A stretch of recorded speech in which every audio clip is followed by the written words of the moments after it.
In today's video, I'll show you how to create pie charts with Notion AI. To get started, head over to the left-hand sidebar of your Notion workspace. Go ahead and click on the Add New button to create a brand new page. A handy menu will pop up asking what kind of page you want to create and where you want to put it. For our purposes today, just go ahead and select the empty page option right at the top. Now that we have our clean blank canvas, we are ready to bring in the power of Notion AI to build our visual. Look at the bottom of the page where it says Get Started With, and click on the Ask AI button. This opens up a small command box where we can tell the AI exactly what we want. I am going to type in my specific prompt.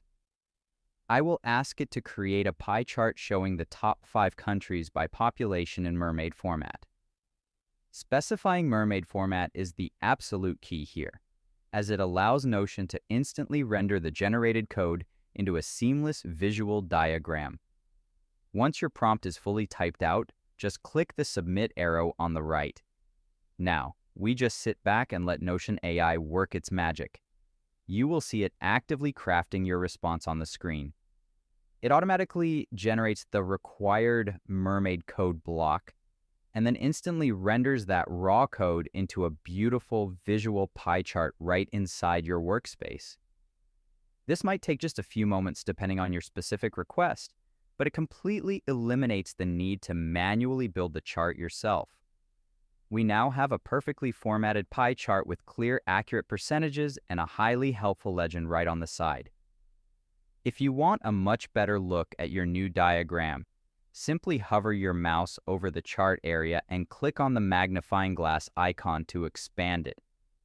This gives you a nice zoomed-in, full view. Once you are completely done reviewing it, just click away.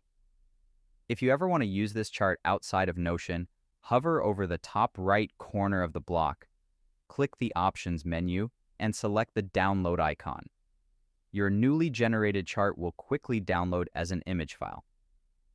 From there, you can simply open your downloaded file from your browser, like I am doing right now, to inspect it, and use this diagram in any presentation, document, or report. And that's it. That's how you create pie charts with Notion AI.